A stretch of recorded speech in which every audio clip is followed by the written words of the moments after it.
O'Reilly. Are your wiper blades chattering, skipping, or squeaking? Don't let streaks or smearing on your windshield compromise your visibility. When it's time to replace your wiper blades, stop by O'Reilly Auto Parts and see our selection. Our professional parts people will even install your new wiper blades while you wait. Stop by O'Reilly Auto Parts today. O'Reilly Auto Parts. There's nothing like snook hook sets at dawn or catching a tarpon in the moonlight. Find your next fishing trip made easy on fishingbooker.com and experience the magic of the Sunshine State or any other destination on your fishing bucket list. Book a blue water adventure in search of sailfish or go snapper fishing with the kids. With over 6,000 captains and trips to choose from, planning your next one just got a whole lot easier. Download the Fishing Booker app on the Google Play or App Store, or visit them online at fishingbooker.com to book your trip today. You ever get that feeling the walls closing in, the concrete jungle suffocating you? You crave some wide open spaces, the chance to connect with nature, maybe in a spot all your own. Well, head over to land.com. They've got ranches, forests, mountains, streams, you name it. Search by acreage. You can search by location. You can search by the kind of hunting and fishing you're dreaming of. Land.com. It is where the adventure begins. Oh, hey, it's the Hunting Collective. Welcome to episode number 82. We're here in snowy Bozeman, Montana. Hey, Phil? Yeah, the weather has changed. It's winter. Yeah, skipped fall like we usually do every year. Screw it. Yeah, it's Skip fall. Nope, fall lasts about 2 days. We don't need fall. But we got a great episode for you. Well, great would be a loaded term. It's an interesting episode. We have our editor-in-chief here at Meat Eater, Anthony Nakata, on, and we're going to talk a little bit about, editorial decisions, how you make a decision to run a podcast or not run a podcast, what you want to do to it, whether to cut it up. And that's because we had a very interesting and I would say contentious interview with Barrie Gilbert. Barrie Gilbert is the author of a book called One of Us. He was attacked by a grizzly bear in 1977 in Yellowstone, and since then he's become a bear advocate. He's also a biologist and a teacher. So we went into the interview with a lot of interesting things to talk about. We came out of it with a lot of interesting sound bites. And so you're going to hear all that coming up. But before we get to that, talk about our friends at Yeti. Yeti was nice enough recently to send me, not even really send me, they sent my son James a Rambler Jr. 12-ounce kids bottle. It's got his name on it. Super cool, Phil. That's awesome. Your kids are probably jealous. Yes, I told them all about it. They're very upset. They started crying. I will pull some strings to help them out. Thank you so much. Maybe even get Mango, your dog. Oh, a personalized Yeti little Rambler? Yeah. Well, maybe you should get a dog bowl or a dog bed. They also have those. Wow. Yeah, I know. It's legit over there. The Rambler Jr. kids bottle, for one thing, as a small child, it's very hefty. Like to swing it, you could really hurt another child. Now that I think it comes with pros and cons. Because you know they're going to drop it a lot. It's built sturdy. for the wild. Yes. Built for the child. I just made that up. For childs and wilds. So it's a great product, and he loves it. He carries it around, but to swing it really could. So just a warning. Okay. Once you get yours, Phil, don't let anybody whack your kid with it. It's a great product, though. Yeti.com. Yeti.com. Oh, and First Light. We got to talk about them. If you go to firstlight.com right now, you're going to see the mid-season rut tree stand set up from our boy Taylor Chamberlain. He's got his whole system there. And another thing you ought to do, my good buddy Mark Healy and our very good buddy Ryan Callahan are in a film called Pressure. If you don't know about Mark Healy, he's a world-class surfer, spear fisherman, everything Hawaii. And he learns about the difference between hiking on mountains and swimming in the water in this film. So you're going to want to go to firstlight.com, check out those couple of things. You're going to enjoy it. And one more thing, Phil. The inbox is flooding with not-so-sharp moments. Not so sharp. It's unbelievable. I can't keep up. A lot of them are getting tagged as spam, but I'm saving those. Don't worry. Good. So we got lots of them. Dozens, hundreds. They want to get their hands on a WorkSharp field sharpener. A WorkSharp field sharpener. Yes. just so you know, if you write into thc@themeateater.com, we told you this last week, but if you forgot, you write in your best not-so-sharp moment, your best dumb story from some time outside or in, so we don't really care where you were. Use your best prose, and if we select you, Worksharp's going to send you a field sharpener right to your house. Yes, entertaining, concise. Yes. Just a story you'd tell your friends at a bar or something. Not too short, not too long. Yep. Right, Phil? Yep. All right. Let's get going. Episode number 82. Let's go.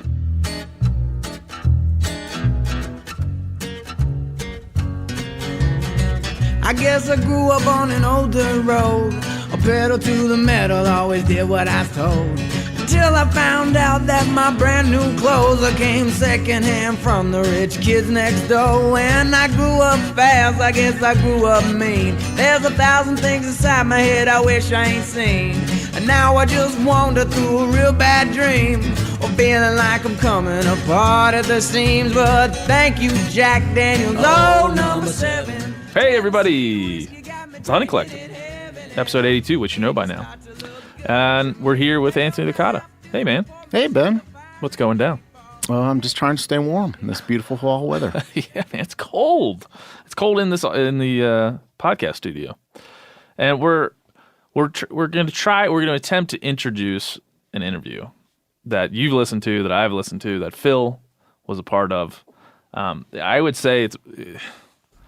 How would you describe it, Anthony? Well, things escalated quickly, put it that way. Yeah, things got hot. Things got hot, and it didn't turn into as much of a dialogue as I think that we had all hoped. Yes. So let me introduce our character here, Barrie K. Gilbert. And Barrie is a lot of things. He's a bear advocate. He's a wildlife biologist. But most notably, he was attacked by a grizzly bear in 1977 in Yellowstone National Park. The grizzly bear, as you'll hear, removed parts of his face, scalped him, tore out one of his eyes. A very gnarly story that he doesn't really like to tell all that much, and I'm not real surprised. He actually teared up when we first started talking about it. And so, some decades later, he's still obviously following that tragedy and that he's come back from. And so in the years after, he has become a bear advocate.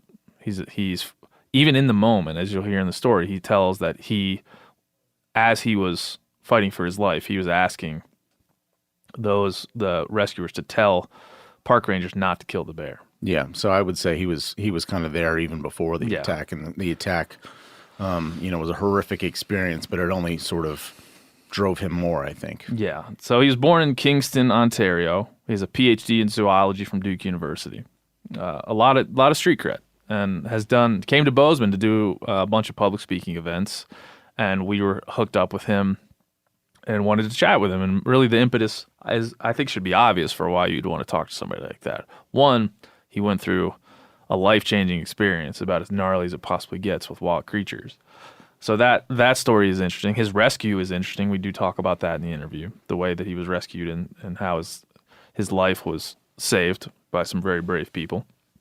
So that's interesting. But like his turn really into a voice for bears, grizzly bears specifically, is interesting. It's just an interesting turn. And he wrote a book called One of Us that talks about his time with bears. He spent a lot of time around bears. He feels very strongly, as you'll hear soon, about them. And it's interesting from an editorial perspective. You're our editor-in-chief, Anthony. When we decide to have people on like this that have divergent views from ours, and he does. I mean, he is, I would say, clearly anti-hunting. Yes. Clearly. More so than I thought once we got him in the room. But I knew that he was at some level against killing bears. But that doesn't really bother me, because I think any conversation in this room can have a good outcome. So that's what we went into it with. That's the editorial decision you're making there, to try to make sure to give this very interesting guy a voice, hear his story, and if possible, come to some sort of conclusion on what he believes about bears, what hunters believe, what the North American model says, what the Endangered Species Act says. Get that all together in a way that is compelling for you guys to listen to. Oh, it's compelling. So it's hard for me.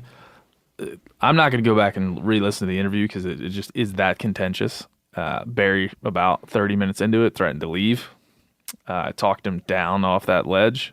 And then I would say from there it went off the rails even further than it had to that point. And so, what do you like when I'm thinking about this? When we first got finished recording, I'm thinking, should we run this? And so luckily you're here to help me make that decision. So what do you think about this? Obviously we're going to run it, but what's the decision-making process? Well, I think, as you said, to come in and have different people come in here and talk about hunting and wildlife and conservation and these kinds of issues, we don't all have to agree. And what's interesting is when you get different perspectives. So, I think this was not exactly what we're hoping with that, right? It does go off the rails. It does get kind of weird.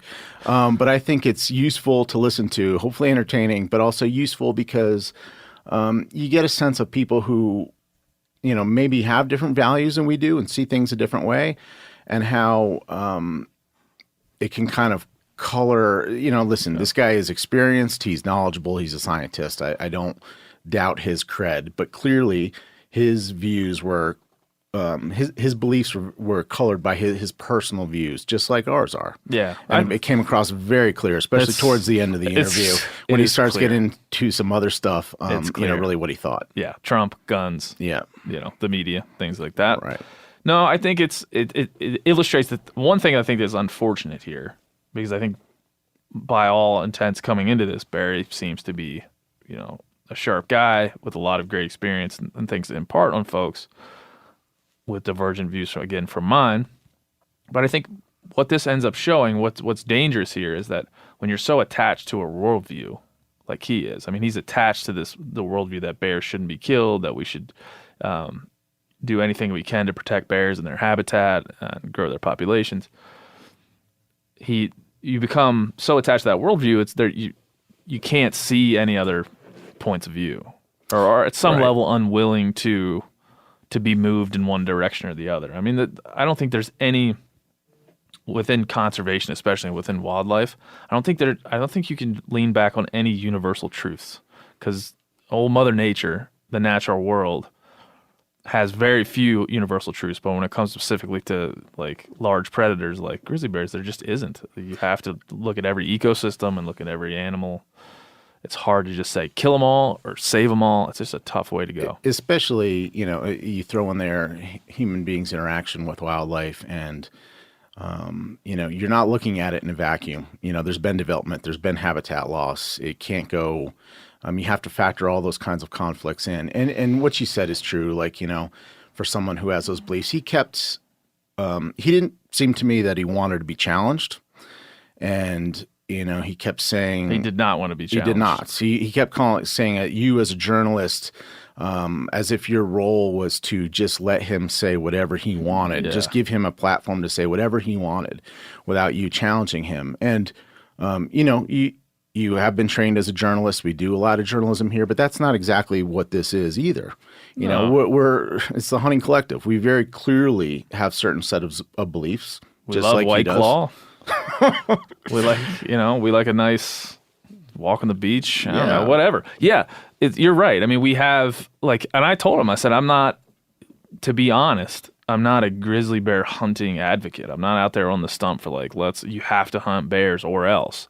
But I am an advocate of our model of conservation, and we should be able to talk about that in a way that is not confrontational and is just looking at, hey, here have been the benefits of this model. It's not perfect, as I said to him a few times throughout the interview.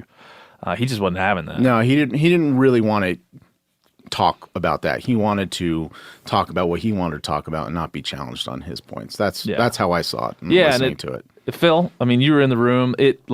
Here's a man that, not you, Phil, but Barrie, that came in here. I mean, there was there was clear like anger in the room. His hands were shaking. He slammed his book on the ground on the table once. Yeah, and it seemingly came out of nowhere. Yeah. I mean, people will hear it. I mean, I think another thing. I think you mentioning Valerius Geist too, which you'll hear in the interview. He has a history with Val Geist, like seemed to be a personal one. And I think that kind of changed the tone of the conversation as well, because those two men have differing views. It's true. As well as a personal relationship, it sounded like. Yeah, they definitely had some sort of professional interaction, right? Yeah. Yeah. But he wanted to, when he got angry, he's I didn't come here to talk about this. Let's stick to bears. But then the second half of the interview, he got into some weird stuff that was far off the topic of bears. That's where like be respectful to Barrie as I can be. And that's where where my decision-making process kicks in, like, do we run this? When somebody is just flying off the handle about things that aren't germane to anything that we sat down to chat about, and these aren't things that I'm just going to fly off the handle about. If I'm going to talk about them, I'm going to be thoughtful, I'm going to be measured, and I'm going to make sure the person sitting in the room with me can contribute to the conversation in a rational way. These are things so I'm just not going to jump into those conversations. But for me, and I know a lot of people say this when we run these types of interviews, why would you give this person a platform? Why does they deserve a voice? Why do I have to be exposed to this lines of thinking? But I think the opposite. I think it's important to hear from folks that have these perspectives. We've done it a few times already on the podcast.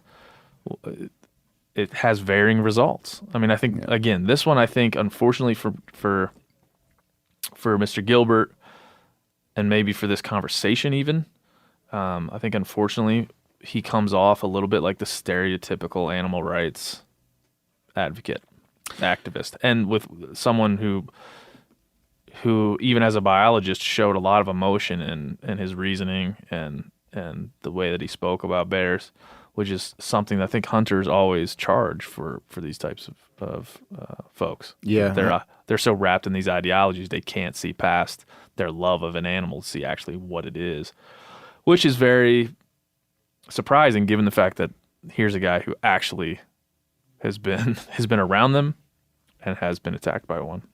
Yeah, absolutely. And just what you said, I mean, to give voice or a platform for that, I think it is important not only for us, but for everyone who cares about these things to listen to that kind of stuff. You hear the comment that, living in an echo chamber, right? If you're only around people who say what you think, you're not going to understand the bigger picture and what some threats are. You won't understand, hey, not everybody likes this, and this is what I have to do to get that point across about why these activities, why hunting is important, what it means to me. You won't be able to do that if you don't understand or really hear other points of view. Yeah, and I think I would say that same thing to Barrie. Like if you're just going to sit in this place and get angry when somebody challenges you, you're never going to be able to articulate your ideas in a way that's meaningful. Right. I said about it before. It's like taking your ideas to the gym. Strengthen them up. Because if somebody there sitting across from you that's intelligent, thoughtful, and can challenge you on some of even the most basic things that you believe, that's when you get to understand really, one, if you're right, and if there's any chinks in the old armor, and two, if you can really defend the points that you think you can defend. So it's something that, in this on this show where we're really just talking to people, that I think is an important, one, introspection for me, but also for our community. This is a person that doesn't believe what we believe. And it's very clear in this conversation that he does not believe what we believe. And it is a shame because I think there were some points that he made that would be worth talking about more in depth, but it didn't work out that way. It's kind of undercut by a lot of the other stuff. Yeah, I had a decision, and Phil, we talked about this. I had a decision to make somewhere during the conversation, whether to just to push him very hard and see exactly. I'd be like, I just didn't know what was going to happen. The dude was pretty fired up. I didn't know if he was going to stand up and throw something at me. if I continue to push him. Well, I think he handled it good towards the end when he went off the rails. And like you said, you didn't want to get into a debate about something that had nothing to do with what we're talking about. Even though it must have been hard to bite your tongue, you just said, let's get back to bears. Exactly. And just in the time that we had the animal rights activists on there in Berkeley, it's similar. I mean, you end like, and let me just say, for point of fact, after we stopped recording, Barrie Gilbert couldn't have been nicer. Couldn't have been nicer. We had the conversation. He complimented my interviewing skills. We talked about some of the paintings in the office. He was asking about who the artists were, and he said he'd give me his card. It was it was just a nice interaction before and after. And so there's something. We'll let you all get into it and hear it, but there's something that happened in this room within the conversation that kind of made it go off the rails. Mm-hmm. Way off the rails. So for a point of fact, I don't know what you're going to get out of it other than just a couple of guys in a room and it gets heated. Yeah. You hear Ben try to talk somebody out back into the room from walking out. Yeah, just like, don't leave, man. I think we can do something here. Because I don't think I was fired up during it. Like, confused? Sure. Absolutely confused. No, you were calm. Dumbfounded. Like, yeah, man. What?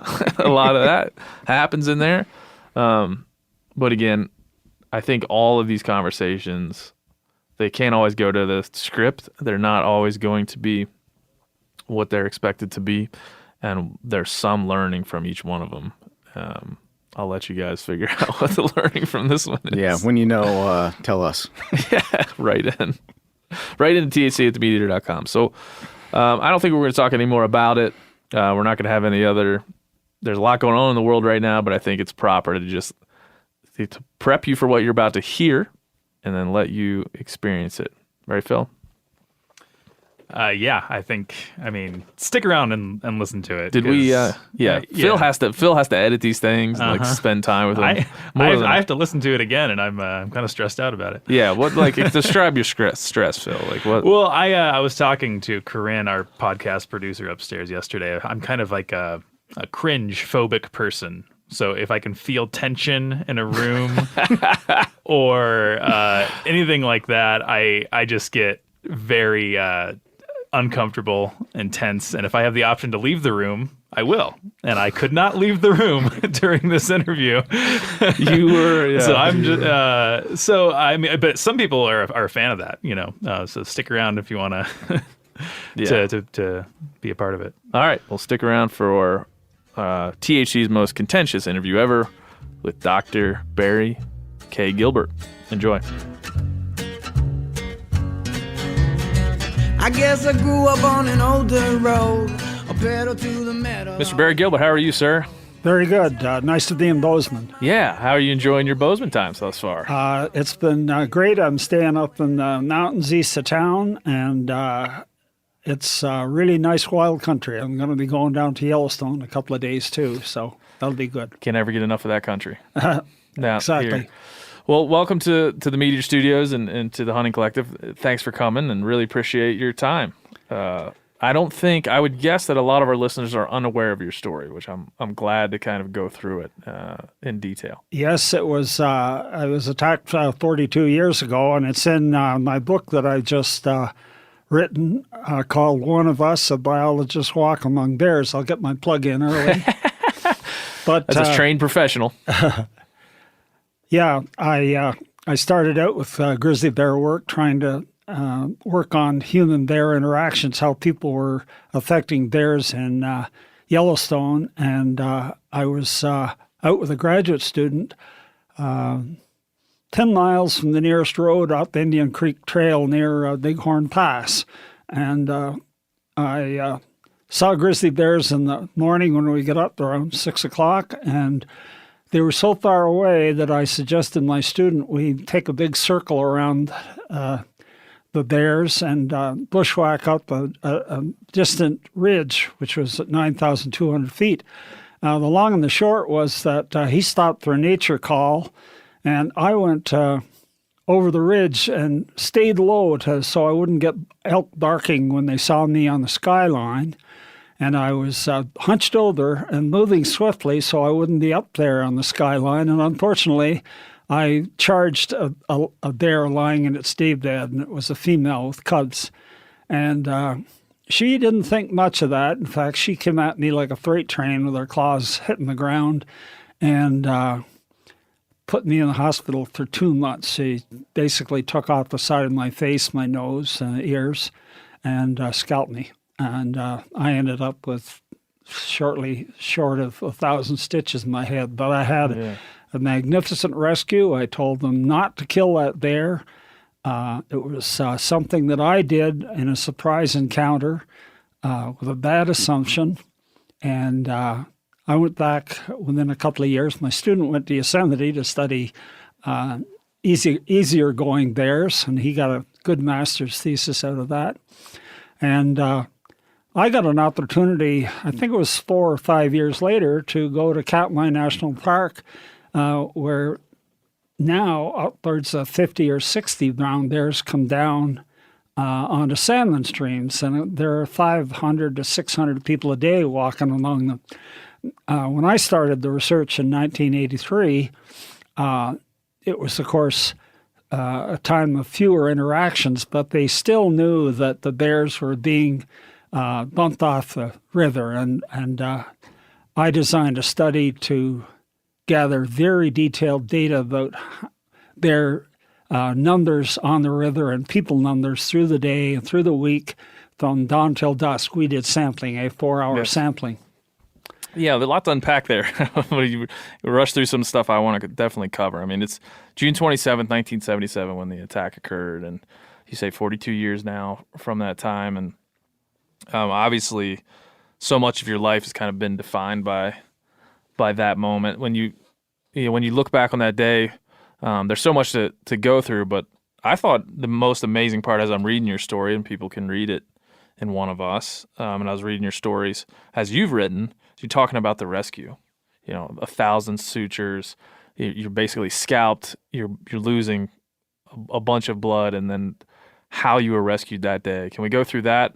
The moment that your student Bruce found you and then called this in and kind of how that all played out. It's very interesting to me. Yeah, the short story, there's a whole chapter, actually. The second chapter is the marvelous rescue I had.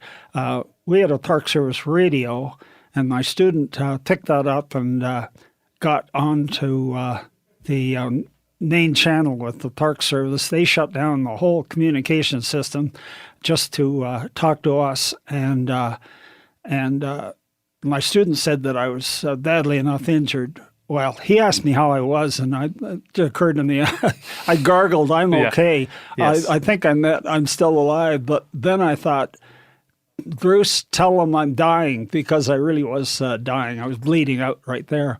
And they launched a small MASH-type helicopter. They found a pilot downtown shopping. His name was Jim? Jim Thompson, yeah. Marvelous guy. Yeah. And he got in this sort of rickety helicopter that was losing its supercharger, and he's coming in at 9,000 feet trying to pick up a guy in a windstorm. I mean, the air up there, and he couldn't land next to me. So anyway, he landed in a small valley next door, and he brought with him Tom Black, who was the leader of the rescue operations. And Tom realized when he saw me with Jim that they needed some serious help there. So they called smoke jumpers from West Yellowstone smoke jump base, and a DC-3 launched from there with 8 smoke jumpers who dropped packages right on, almost hit me. And the guys did a marvelous job of getting me stabilized, and they took me down to Lake Hospital, which was maybe 20 minutes by chopper. And lo and behold, the University of Utah Medical Center had rotated in 4 Vietnam trauma surgeons who were just going up for a couple of weeks at a clinic And so these guys had seen people blown apart by shrapnel and all kinds of nasty wounds. And they further stabilized me. And then the ambulance took me out to West Yellowstone Airport. And Salt Lake had sent up basically a flying operating room and got me down. And they started working on me at 11 o'clock at night and 11-hour surgery, closing all those wounds. And of course, then you got to beat the infections. Infections. Your face. Every time we talk about bear attacks, that's the thing that you try to talk about is when you have an open wound that was caused by an animal. They've got one filthy mouth. Yeah. And you can't really just close that wound right back up without infection. Yeah, I was just covered with tubes. Yeah. That's unbelievable. I can laugh now. It's sort of gallows humor, but it was nip and tuck. My temperature in the hospital kept going up around 104. I could have clocked out right then easily. Yeah. Do you think that of moments during I'm sure what was kind of like a very intense and very wild whirlwind to get out of there, to get, there's some serendipity involved with your medical care too. Was there moments in there where you thought, this is it for me? Like, you mean dying or the end of the research? Either one. I mean, either or both. I'm interested in moments during that time. Yeah, that's a good question. I don't dwell on that, and I don't like to talk publicly too much about it. But you get a TV producer stick a camera in your face, and Dr. Gilbert, how'd you feel when you lost your face and you thought you were going to die and your family was going to be without a husband? And I thought, F you. I don't answer those kind of things. But I realized that I was close to death. And one day in the hospital, I was watching television, and I saw a turtle walk across on the television screen. And I started to cry, and I couldn't stop crying. I knew I was going to live. So there you go. I'm choking up already. 42 years later. 42 years later. Yeah. But we're not gonna go. I just wanted to, kind of just understand a little bit of. Well, of and it's a reasonable question, because then the next one is, well, how the heck did you decide to go back and study even bigger bears? Exactly. So exactly, yeah. And when it's hard to. And again, we were talking before this. I know with this podcast and with our company here at Meat Eater, we're a media company, and we look at the numbers. We look at what people want to hear about, and when we talk about bear attacks, more people listen, more people pay attention. Yeah. And I'm not going to base our audience to say it's just a sensationalist part of it, but there is some version of that intrigue for us. Well, there's a lot of both ignorance and fear, and that's very normal. I don't say that to be pejorative toward people, but if we really want to fear something, we ought to fear the automobile. It kills and maims more people, and you can go on YouTube or whatever and see got people's arms with their watch still on and the bears torn in pieces. You don't see that with automobiles. All that sort of stuff happens, and you don't get visuals of it. Actually, my wife, as I was going elk hunting not too long, a couple of weeks ago, she said, "Are there going to be bears? Are you going to get attacked? There's been bear attacks recently." I said, "It's more dangerous for me to drive over to the hunting spot and hike up in there than it is to actually hunt there." And I believe that solely, and I don't let my personal belief is I can't let that inherent. There's danger inherent in everything. Sure. And to sensationalize one version of it because it seems a little bit more visceral, a little bit more scary, is just not intellectually honest for me. So I just try to, you're playing the odds with everything. Only the sociologists could tell us why we're so obsessed with carnivores attacking people. Maybe it's a control thing. But look at the numbers of people who have been dying from opioids, 700,000, 800,000 people. Yet 2 grizzly bear attacks will get a hell of a lot more press than all these deaths of fine young people that are on a drug that shouldn't be on the market. Yeah, no, those comparisons they're pretty stark when you start to think about how, like you said, we've had, like I said, 4 bear attacks in the Gravelly Mountain Range here in south of Bozeman recently, and when I was traveling around prior to elk opening day, I had more conversations with hunters that I know in the industry and without the industry that about grizzly bears than I did about elk. We weren't talking about like, what elk did you see? What bull were you on? We're talking about, are there grizzly bears in your area? And the other thing about hunters is some of them have the John Wayne myth that if they've got a 357 Magnum or something, they'll be stopping that bear. No. Believe me, you won't be stopping a bear with a pistol. Your arms will be jumping like your heart. It'll be trying to get out of your chest. Yep. And unless you've had combat training, if you really want to defend yourself with something like a short barrel shotgun or a pistol, go to a garbage dump and get one of your friends to roll a truck tire down at you from the hill, and you stop that truck tire with a pistol or a shotgun. Yeah. And if you can stand there and stop that, remaining cool, you'd be okay with killing a bear. But who wants to kill a bear? Yeah. What do you think about bear spray? I'm a believer. I think the studies of it are sufficient. People always say, well, it doesn't work every time. Well, of course it doesn't work every time. Skunks developed pretty good bear spray, and they still get eaten. So, but it'll blind and make the bears choke and fill their lungs. And people say, oh, well, the wind will blow it back. No, it won't. It's got so much pressure with that gas, it'll just go out. I've shown people how to use it lots of times. Yeah. I'm a believer. But, the unknown aspect of it is that when you stand there with your weapon, bear spray, your behavior tells that bear that you're not a chicken. If you don't have a bear spray, your instinct is to run, which I did. Because you have to get some distance. Maybe you can collapse. Maybe you can wet your pants. But if you're holding bear spray, you're standing facing the bear. And, of course, you have to believe it's going to work, which it does. Yeah. Then the bear says, hell no, I was just wanting to chase you. But yeah. I don't want to fight you. Yeah. What choice, like you said, what choice has, when you're facing down a bear like that, there's a lot of things you can say you would do, but until you've been in that situation. Bingo. I would like to say, we were talking about this, one of our editors outside earlier today when we were thinking about you coming in. I was saying, like, carrying a pistol, we all think, oh, we'll do it. It's just I'd like to have both rather than just one.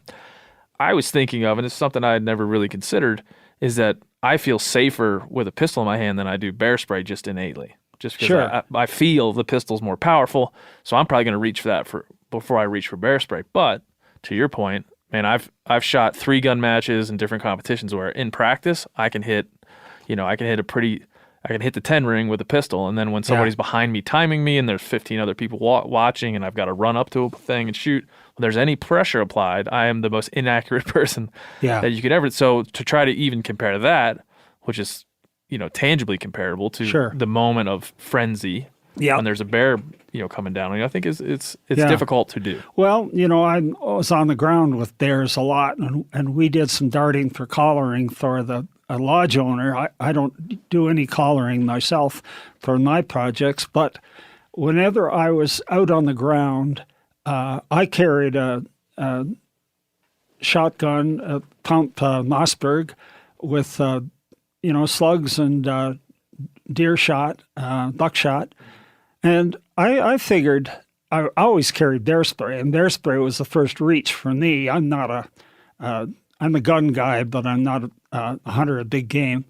O'Reilly Auto Parts are in the business of keeping your car on the road. O'Reilly Auto Parts offer friendly, helpful service and the parts knowledge you need for all your maintenance and repairs. If you're confused about what part you need, like what wipers are going to be the best, what replacement headlights are going to be the best, go into O'Reilly and talk to the people that work there, because they're great and they're super friendly, and they'll get you squared away where you walk out knowing you got the right thing. They've got thousands of parts and accessories in stock, either in-store or online, so you never have to worry if you're in a jam.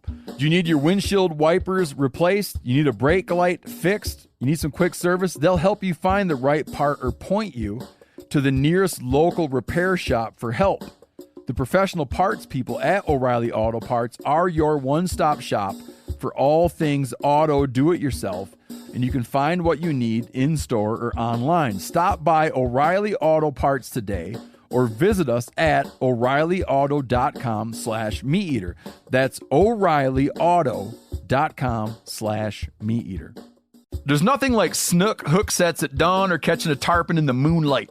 Find your next fishing trip made easy on fishingbooker.com and experience the magic of the Sunshine State or any other destination on your fishing bucket list. Book a blue water adventure in search of sailfish or go snapper fishing with the kids. With over 6,000 captains and trips to choose from, planning your next one just got a whole lot easier. Download the Fishing Booker app on the Google Play or App Store or visit them online at fishingbooker.com to book your trip today. You ever get that feeling you're stuck inside staring at screens and a primal urge kicks in? You crave wide open spaces, fresh air, the chance to connect with the land. Well, maybe it's time to find your own piece of the wild, but searching for property can be a maze. That's where land.com comes in. They got millions of listings across the country, from mountain ranches to hidden fishing holes. Their search tools are like a seasoned guide helping you narrow down what you want.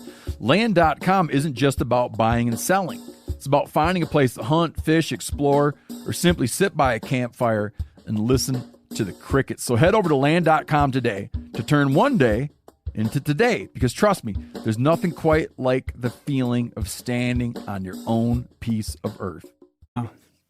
I figure that I might have to use the shotgun to shoot a bear off my student. I want 2 backups. I want bear spray, and then if the bear's got him down, I can walk up and plug him in the head or the neck or the shoulders or do whatever you can. You know, you're running on instinct there. They don't have bear shooting classes like they have sailboat classes, you know. Yeah.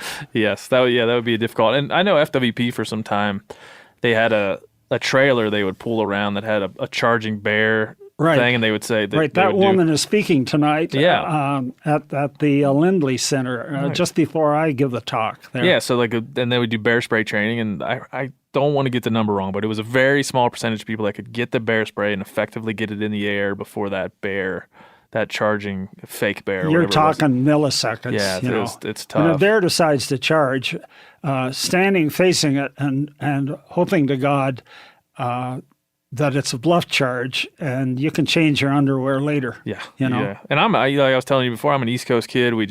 I never had to think about this hunting my entire life, or even going outside for any reason. And now I've got a small son, 3 years old. Basically every time I hunt in national forest around here, any public lands, there is the chance. Even sometimes it's more remote than others. Other times it's more elevated than others. But there always is a chance that I'm going to run into a grizzly bear. Yeah. Always. And it's a different feeling. And that's why we love the wilderness. Yeah, you exactly. take the bear out of it, it's not the same wilderness. Yeah, exactly. You know? Exactly.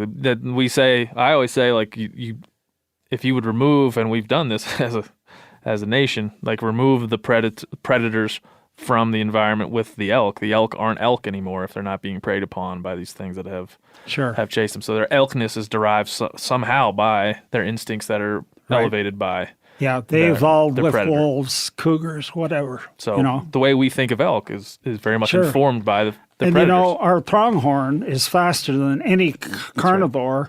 Right. It evolved with a North American cheetah, which was a lion that they found in sinkholes in Wyoming, which is really interesting. There were 4 pronghorn at one time. There's 6, I forget which, some double-horned and all that sort of stuff, but there's only 1 left. But that baby can run, you know, nothing can catch that. The American pronghorn is really interesting. Oh, I studied them for 2 years. One. Yeah, it was wonderful. In Yellowstone, mostly scent marking. It was sort of technical stuff, but I just loved going out watching pronghorn behavior. Yeah. They are interesting. Well, one thing, like during the attack that you already mentioned, but I wanted to return to, in the hours after the attack, when things were pretty dire, you wrote that you said that you asked that the bear not be destroyed. That's the quote, the words you used, that the bear not. Right. One of the rangers told me about how many bears they'd killed, and that I can remember the sort of anger welling up in me, saying, "Please don't do that.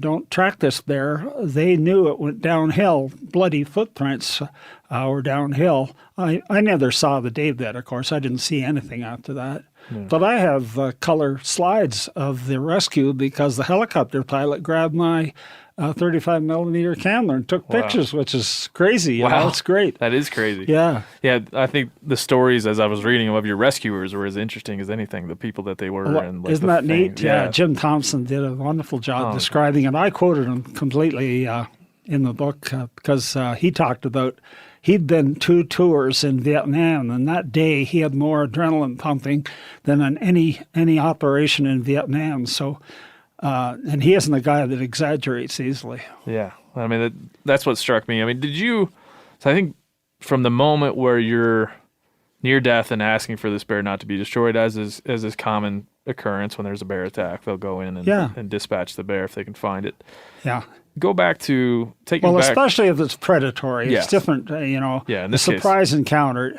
But if you get a bear that has surprise encounters all the time, 3 strikes. Just happens to be in that bad place at the bad time, right? Yeah. Take me back to kind of the first time that you were interested in bears, maybe the first moment that you remember, or something in your life that was very important that got you headed that direction.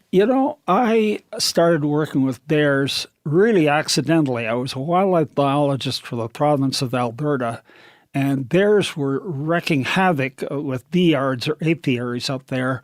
And young Barrie Gilbert was supposed to come up with some kind of management solution. So we did some studies on 60 bee yards using electric fences and taste aversion conditioning, where we used a chemical called lithium chloride, try to make the bear sick, and then they'd be off eating honey. So to be frank, I started out as a biology major wanting to do fisheries work, and I had a couple of summers there. I was out on sword fishing boats and that stuff. Then I went to graduate school, and one places I applied was the University of Miami because they had shark studies, and I thought, oh, this guy's a junkie for nasty animals. But I didn't get accepted there. I got accepted at Duke, and the professor wanted a study of deer behavior and mother-young relationships, and that's what I did my master's on. Communication in fallow deer, of all things, and then I did a PhD. Wait, communication in fallow deer, really? Yeah, there was a herd from, I think, the New York Zoo that was so averse to being near people that nobody could see them. So they gave them to my professor at Duke, and he had enough money to build a mile enclosure and release them there. But what I did was... I'll shorten it because we're talking bears, but I studied the bonding between mother and young and baby deer and people. And I found out that a bear that I sat with for 6 hours on its first day beside it had a changed behavior toward people 5 years later, and none of the other deer did. So it was an imprinting study, basically. Yeah. But then when I got my job trying to save bee yards from black bears in Alberta, I applied for a teaching job at Utah State, and I'd done pronghorn work in Yellowstone. I thought, I love Yellowstone because the animals are more natural than anywhere else. They're not hunted. You can approach them. And I looked at buck behavior and territorial behavior and all that sort of stuff. And then when I came back, Yellowstone wanted a study of bears and people on trails because they knew that either bears were being bumped off trails or people were running into too many of them, females and cubs, like up Pelican Creek or something like that. And they, in fact, had a student, Kerry Gunther, did his master's on just that issue a couple of years after I got mauled, and he's now the chief bear manager there. But he was up on the mountaintop looking at bear-people interactions from about 2 kilometers away. So he was much safer, of course. I wanted to be as close as was safe and hear the bears. Bears do a lot of low-level chuffing, and when they alarm their youngsters, when there's something dangerous, they go. There's a throat click that goes on that you have to be quite a ways from the waterfalls and everything else to hear that. But that doesn't mean I want to, sit on a chair next to 6 bears and hear them talk. So yeah, you wanted to be. You felt like is it a part of your research that drew you to bears wanting to be close? That's what it sounds like, obviously. Yeah, but it was, I think it'd be closer to problem solving. I had a feeling, knowing a lot about observational study of bears, usually using an anthropological approach. You go into the culture, you sit down. It's like they say, the average Inuit family is a husband and wife and 2 children and an anthropologist. You've got to be in the culture to understand what's going on, And the Craigheads studied bears first, grizzlies, in Yellowstone, but they captured all of theirs at dumps. So that was a dump culture. And they didn't spend much time at all looking at their behavior. One of the students looked at so-called territorial behavior, but what he was really looking at is a bunch of fighting and threats between bears that are trying to eat garbage. And you'll read that a lot. Like in Yellowstone 40, 50 years ago, that most of the grizzly bear interactions were at the dump. That's where most of the bears got their food. Yeah. The growth rates of dump-fed bears were much better than the ones that were feeding on cutthroat trout or white-bark hind seeds or any of the other things they eat. It's just a lot easier to get to. One of the dumps, Trout Creek dump, I read in the late 50s, had 51,000 cans of garbage come in. Compactors were just dumping all this stuff. And in a park, you got potatoes and steak bones and pork chops and everything. Why wouldn't a bear habituate to going in there and get Bingo. a snack, man? That's an easy one. Absolutely. So as you develop through the years with bears, when did 2 questions is kind of the same. Did things change for you where you saw bears a certain way and then the proximity to bears and the time you spent kind of changed what they are? Because, you're now, I would say, people will say a noted authority on like people and bears. Right. Like how do people and bears coexist? Did it change for you ever? Oh, absolutely. And the time I can remember well, I wasn't totally aware of how much difference there was, but when I went to Katmai in Brooks River and saw bears walking up and down the trails with people, on the beaches with people, anglers fly casting in the middle of the river, bears going by, I said to myself, something really different is going on here. And I want to know what the difference is between mountain bears that aren't very well fed. Some of them, like Denali bears, are grazing and eating insects for 18 hours a day. And these salmon living bears that they can eat 23 salmon in an hour and a half. I counted one that did that. And then they go and sleep for a good bit of the day. They've got all the calories they need. But in order to access the salmon river, they have to be able to tolerate people. Well, they also have to tolerate other bears because these are bears that are defensive of their turf. And you can't have much turf when you're on a salmon stream. And then you ask the question, well, why don't bears fight more? And the answer, I think, is it isn't worth it. If you and I were kind of hungry and the table here was covered with 16 steaks, T-bone steaks, I'm not going to start fighting you for, 15 of them. Both of us are going to sit down and start eating. And that's what bears do. Mountain bears, though, could be much more aggressive. And one of the questions I ask now, and I haven't got the answer, is what does all the capturing and collaring bears do? It might be making man-haters, or woman-haters, people-haters out of some bears. Now, as an example, somebody might say, well, yeah, you can make up all kinds of stories you want. You're probably against collaring, which I am. Especially in the national park now that we've done it for 50 years. But nobody's ever studied the change in behavior of bears as a result of collaring them. Now, one example that's indicative to me was a bear studied by Bart Schleier for his master's thesis. Bear 15 ended up killing Roger Ney in the Rainbow Creek Campground west of West Yellowstone. That bear had been captured 18 times ever since it was a cub, and it kept Bart Schleier, up the tree for 4 hours. It really wanted to eat his lunch and his shorts and his ears. Shoes. Yeah. So to me, you've got to make the linkage that if you keep capturing bears, and you've probably seen this on television, you open the gate for a culvert trap, and that bear wants to tear the truck and the trap and everything apart, and then it runs off when the guys blow the horn. So you change the relationship of bears to people. And one of my talk tonight at the Lindley Center will be about contrasts in bears in different places. And they're just like anthropologists. You know, when the famous anthropologist Franz Boas went to the Arctic in the 1800s to study the Inuit, he thought he was just going to study people, you know, another primitive people that eat meat, totally. He found that their whole worldview was so different than the European one that he was familiar with. I think he was a German.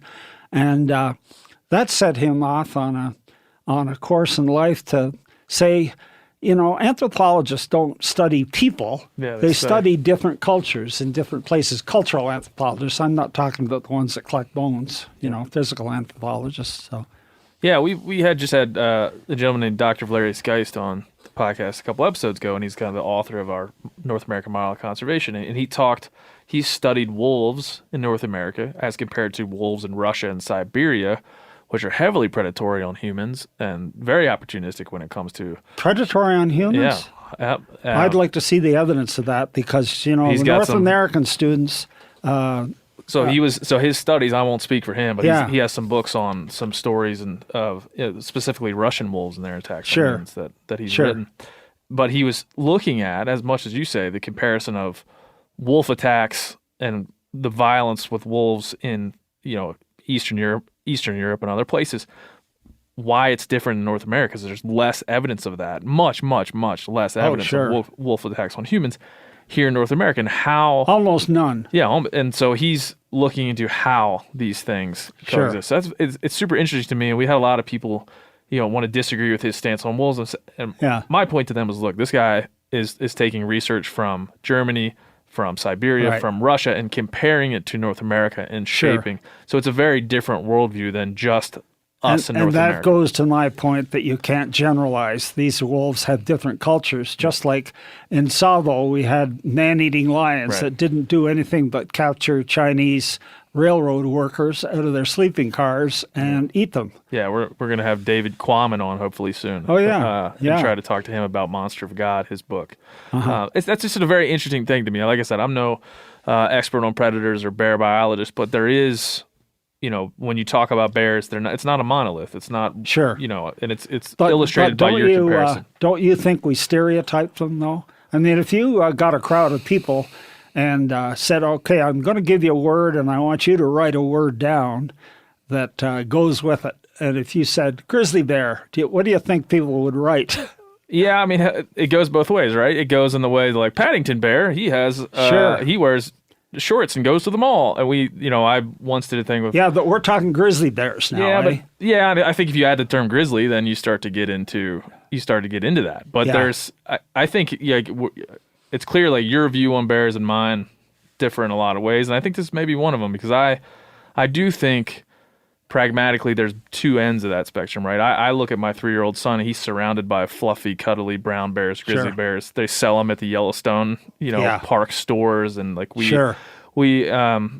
personify and anthropomorphize bears in ways that I don't think we understand. But in the same vein, we also sensationalize the more violent nature of bears as well. So I think there's two sides of the coin. Well, at least, and there's a whole field of differences. They're all over the map. I clarified it in my mind by saying these are values. We're talking about values. I like that word. And you and I started talking about, well, let's have a hunting season on bald eagles. Well, there's no biological reason not to shoot eagles. There's a value reason. Sure. People love them. They're big. We don't eat them. And then they don't do any damage to us unless you're on a fish hatchery. Unless you're on the Prince of Wales Island and you see like street buzzards over there. And again, I think your value system is informed by your perspective. They're still beautiful and they're still marvelous to watch. I am not a bear lover. Somebody asked me out of an audience a couple of days ago whether I love bears.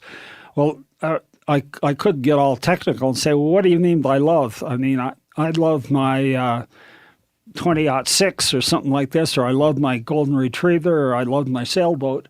But if you love bears, the bad kind of love is a sympathetic fallacy, which Timothy Treadwell suffered from. I knew Tim. He called me for advice and never took it. Didn't go well for him. Yeah. Well, he was one of those that thought if he was real nice to bears and loved them, they would love him back. Yeah. And most of them tolerated him. He was a wildlife abuser in a way. He approached them much more than he should have, and the park should have kicked his lily white ass out of there, actually. But he ended up being killed by a bear late in the season that I think probably was a man-eater, and it had bad teeth, and it was old. It had been captured. I'm not saying captured made him the killer, but that bear was intent on eating people. Yeah, and I think this is how I feel about it. I wonder if you agree that it's incumbent upon us as humans to understand a bear, understand what it does. Right. Especially me as a hunter. I got to understand kind of not just that single bear, but what a bear is and how I can better interact with it. And also its motivation at the time. And its motivations, right? You need to know. And so if I'm just like Timothy Treadwell, if I am ignorant to the motivations of a bear and I want to, somehow apply my own emotional values to the bear, that's not doing the bear any justice, because that sucker's going to kill you, and then we're going to kill it. Then you're both dead. It's a wild animal. Yeah, it's not a little kid with a fur coat. Yeah, as is evidence. And I think your words, I think to a lot of people and a lot of writings and things I've read about you and stuff you've written, I think your scars, one, stop people and make them listen, but two, are evidence of someone who can understand what a bear is so wholly, and then step away from that and try to determine what a bear really means to you, and then to us as a society, and then to wildlife and conservation, things like that. And it's a relationship, isn't it? Sure. We relate as humans to bears, and we should be relating to Mother Earth in a similar way. Respect, care for it, make it continue. I'm originally an Easterner, still am, I guess, because that's where I live, but I spent a lot of time in the West, and I kept asking myself, now all these people that consider themselves true Westerners, how could you possibly want to eliminate grizzly bears, which is so much a part of the West? Yeah. Who wants to eliminate grizzly bears? We got a lot of people that want to eliminate grizzly bears. I think we do. You think so? Well, look at Wyoming and Montana and Idaho had planned for the so-called recovery of the greater Yellowstone ecosystem grizzly bear. Mm-hmm. They wanted to open a hunting season immediately. Yep. They were going to have 23 permits sent out. They were. That means that the bear will never connect with any other. I know we're talking hunting permits. We're not talking ranchers that can now shoot them and make up their own story. Some sheep herder, industrial sheep herder, or ranchers that, in my view, most of them have absolutely no interest in having grizzly bears around. And you can understand it. Grizzly bears are killing livestock. Yeah, I think that's, again, there's not a monolith there. I mean, you're looking at like when they studied bears in Yellowstone, there was the demographic area was like, 25,000 acres. And they're looking at, okay, I think it's 674 bears this area can hold, right? And they think. They think. That's different. The best I can opinion. Yeah, the best I can do is say, sure. I'm a staunch believer in the North American model, and I think we should talk about bald eagles and some things like that too. But within our North American model, we're trusting these state biologists. They're hired to do a job. There's a lot of times we disagree with them, a lot of times we agree with them, but they're telling me, okay, this area can hold 674 bears. If within our model, that is, I think, if you look at the Endangered Species Act and all those other things, when that animal is recovered, hunting them to me is a positive thing. Right, because I'm not looking at the killing of the individual. Okay, let me give you another bit of back of the envelope math. People love to talk about the bears going from 300 after the Park Service killed so many of them, 123, and they've gone to 600, 700 bears now. And the North American model people will say, wow, and the recovery people, wow, they've doubled, 100% increase. But if I give you 50,000 grizzly bears is the number that are estimated in North America. when they go from 300 to 600, that's going from 0.06 to 1.2. And since when is 1.2 of the original population? Recovery, let's hunt them and kill them. Well, you're looking at the greater Yellowstone ecosystem. So the bear population within that ecosystem does have a carrying capacity. There has to be. But we have other habitat in Idaho and Montana where bears would go and not be eating cows and all that sort of stuff. Sure. But when you open a hunt that is on the border of the greater Yellowstone ecosystem, you drop the gate on all the movements of those bears. Not only that, some jerkwater poacher can say, "Oh, I was attacked and I shot the bear." There are no witnesses, eh? That's a reductive way to think about it, right? Like I don't think about hunters and poachers certainly different things altogether. Sure. I came to be interviewed with you not to argue with you. Sure, I'm giving you my point of view. This is not, and I don't want to argue with you either. I want. Well, you seem to be. So let's be honest about it. I'm not here to argue with you at all. Okay. At all. This is not the way that we approach these things. But I do want.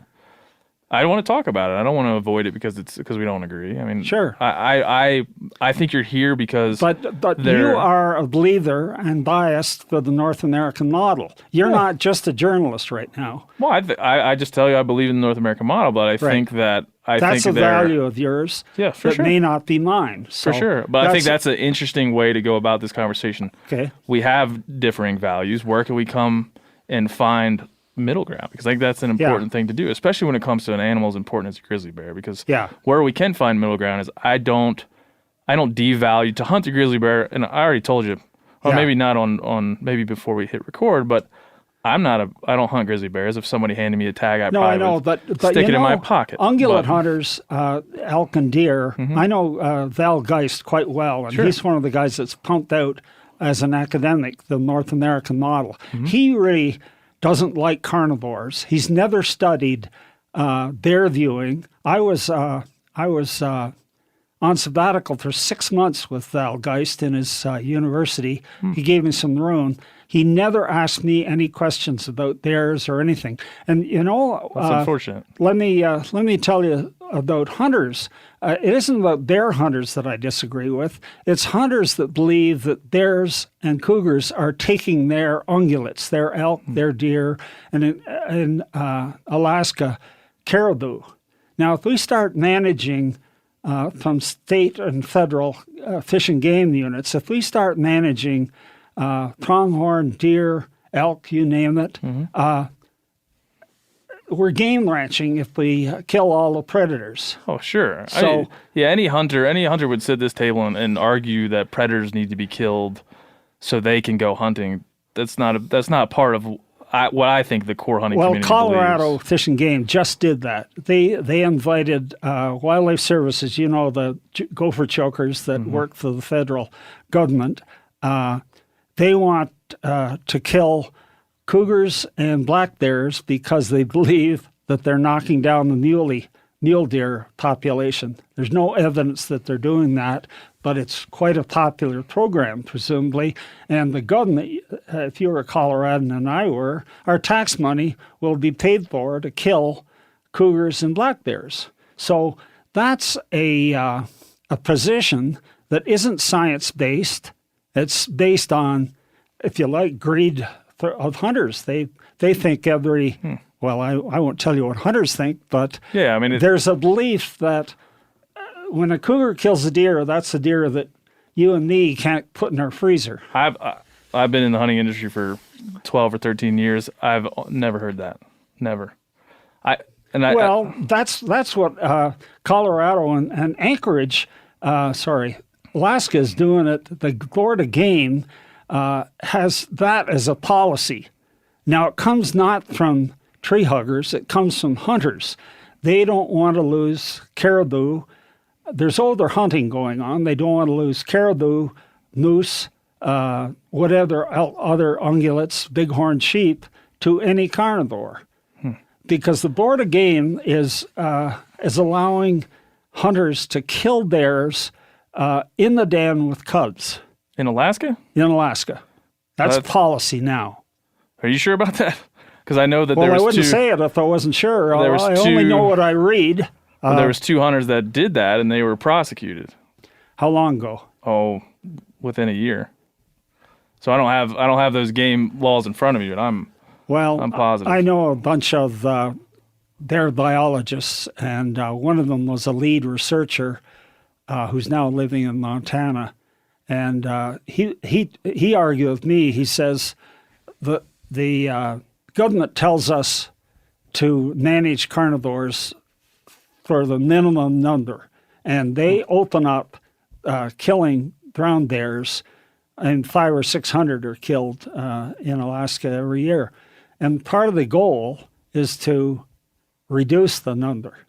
And other people, they've had shooting of wolves from aircraft. You know that whole story. They have that. Well, that doesn't come from some accountant in Anchorage. That comes from pressured by the hunters that want, just like commercial fishermen don't want individuals netting so damn many king salmon. They want to net them all. Yeah, so, I mean, I think, I don't agree with that at all. That's fine. That's fine. I think that's a pretty bombastic statement about all hunters, this or that. I didn't say all hunters. I'm talking about policy. I'm talking about policy. I'm talking about hunter motivation. I mean, listen. Now, if you don't believe that government policy, politicians aren't listening to the people on the land that want to do these things, politicians... Of course they are. Yeah, I'm not saying that at all. I'm saying that, like, if you look at the way our model of conservation works, hunter dollars, Pittman Robertson dollars, paid for a lot of grizzly bear studies and a lot of grizzly bear projects within the greater Yellowstone ecosystem. Oh, sure. And it does that in Alaska. My tax dollar does too.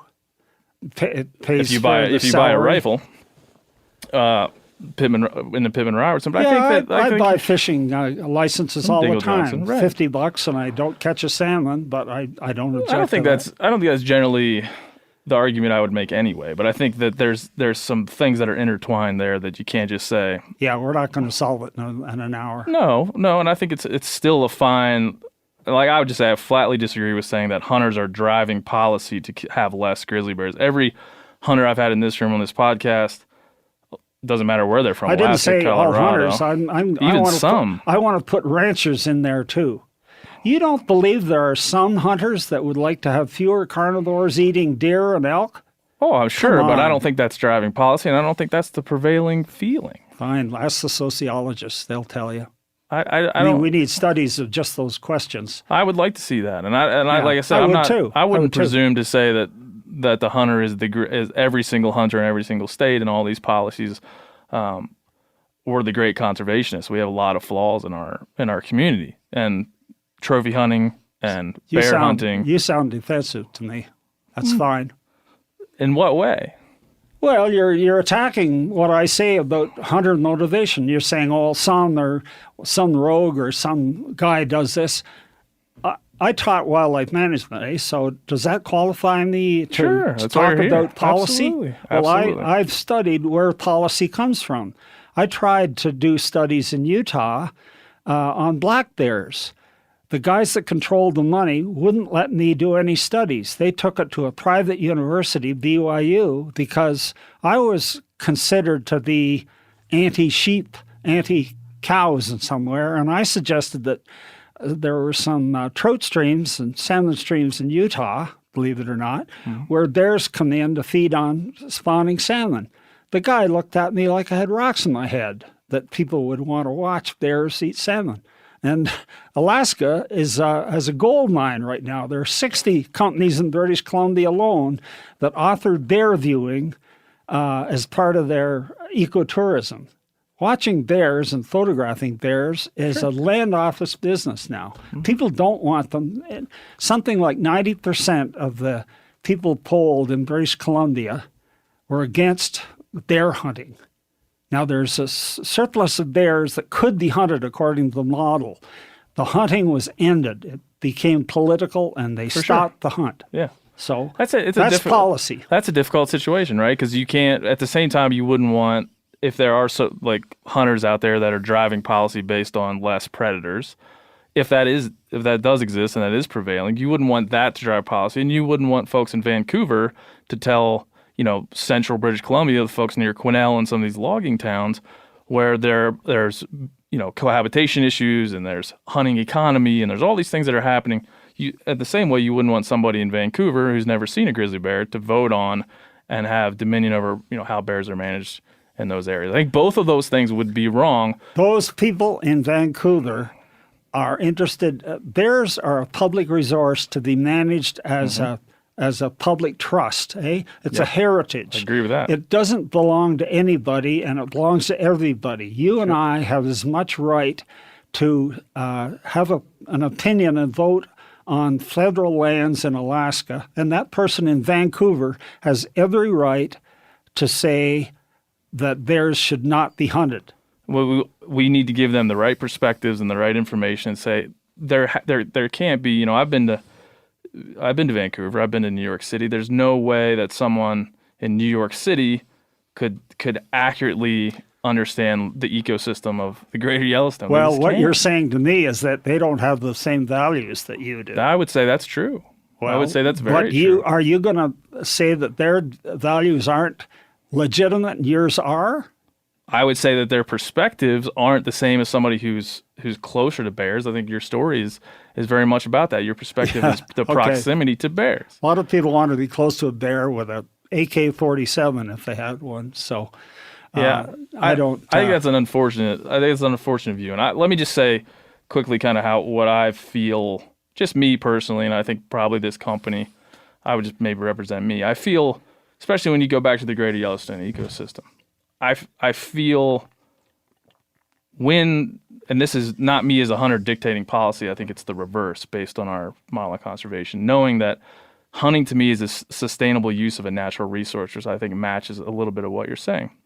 O'Reilly Auto Parts are in the business of keeping your car on the road. O'Reilly Auto Parts offer friendly, helpful service and the parts knowledge you need for all your maintenance and repairs. If you're confused about what part you need, like what wipers are going to be the best, what replacement headlights are going to be the best, go into O'Reilly and talk to the people that work there because they're great and they're super friendly and they'll get you squared away where you walk out knowing you got the right thing. They've got thousands of parts and accessories in stock, either in-store or online, so you never have to worry if you're in a jam. Do you need your windshield wipers replaced? You need a brake light fixed? You need some quick service? They'll help you find the right part or point you to the nearest local repair shop for help. The professional parts people at O'Reilly Auto Parts are your one-stop shop for all things auto do-it-yourself, and you can find what you need in-store or online. Stop by O'Reilly Auto Parts today or visit us at O'ReillyAuto.com/MeatEater. That's O'ReillyAuto.com/MeatEater. There's nothing like snook hook sets at dawn or catching a tarpon in the moonlight. Find your next fishing trip made easy on fishingbooker.com and experience the magic of the Sunshine State or any other destination on your fishing bucket list. Book a blue water adventure in search of sailfish or go snapper fishing with the kids. With over 6,000 captains and trips to choose from, planning your next one just got a whole lot easier. Download the Fishing Booker app on the Google Play or App Store or visit them online at fishingbooker.com to book your trip today. You ever get that feeling you're stuck inside staring at screens and a primal urge kicks in? You crave wide open spaces, fresh air, the chance to connect with the land. Well, maybe it's time to find your own piece of the wild, but searching for property can be a maze. That's where land.com comes in. They got millions of listings across the country, from mountain ranches to hidden fishing holes. Their search tools are like a seasoned guide helping you narrow down what you want. Land.com isn't just about buying and selling. It's about finding a place to hunt, fish, explore, or simply sit by a campfire and listen to the crickets. So head over to land.com today to turn one day into today. Because trust me, there's nothing quite like the feeling of standing on your own piece of earth. And in the line that hunting is a sustainable use of natural resource, I'm saying within our model, wildlife is a public trust. We are going to rely on state game officials and biologists who we fund through our dollars. Sure, that's the party line. I mean, just because it's the party line doesn't make it wrong. I didn't say that. I said it's the party line, Right. and it's a statement of values. But it's a statement of values that are by people that are pro-hunting. And as you and I covered before, not to overdo it, if we had the North American model, we'd be shooting eagles and sandhill cranes. Well, we can choose. We shoot sandhill cranes a lot. I mean, I think you can kill 3 Well, they sandhill don't in cranes. Utah. I'm out of touch with that. They do sort here of in thing. Montana But it and was, Texas. And the reason I say it is that it was an issue that got shot down, pardon the pun, in Utah because people didn't want cranes shot. It wasn't because there wasn't a surplus. I teach wildlife management, right? And I was sucked into the North American model just as I was sucked into the multiple use model. We talk about multiple use of public lands, but when you look at what's going on, it's private interests like ranchers and timber operators that are the top dogs, and wildlife and recreation and skiing and whatever are way down in the so-called multiple use. Multiple use is give a little bit to everybody, but in actuality, the resource goes to the big money guys, Weyerhaeuser, industrial ranchers, cheap grazing fees.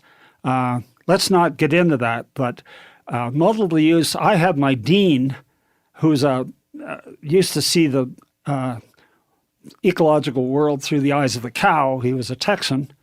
Say that multiple use is a bogus concept, and I don't want to see management of wildlife just representing the interests of hunters, like the North American model. That becomes game ranching eventually. In the North American model, it says that hunting is a tool for conservation. It's not the other way around. Conservationists are not a tool for hunters, and that's how I believe. That's what I believe. I believe that hunting has benefited not only deer, but birds. And elk, and it's benefited a lot of things. We just about eliminated elk. and we brought them back through the North American model. No. No? It was brought back by conservationists in New York City initially, and then the states asked for them to be shipped all over the United States. We had to reintroduce them We did that with wild turkeys. That was market hunting. That wasn't hunting. That was the mass killing of something for market, which within the North American model is guarded against. Yeah, I know all that. That's history. Let's not go there. Yeah, and I think that you're making out the model like it's some kind of value system that somehow is close to heaven. It's not perfect, and there's a lot of things in the modern sense that we could do to change. Well, let's just leave it that it's a highly debatable model. It isn't. It isn't all. Oh, I'm sure. All great. No, I don't think it's all great. I think there's a lot of things, and I think large charismatic predators are one of the things that needs to be addressed within the greater conversation. And that's why I kind of resent you asking me to come in here and talk about grizzly bears, and all I've got in a lot of ways is a goddamn lecture about the North American model and how biased I am. So let's wrap this up. I've spent my time, you guys aren't even giving me a baseball cap for coming in here, and now you're foisting your view over the radio about the North American model. Well, we can continue. I'm a grizzly bear biologist. I know, we can continue. Ask me about my goddamn book. We can continue talking about grizzly bears in your book. I wanted to get you. I don't want to continue.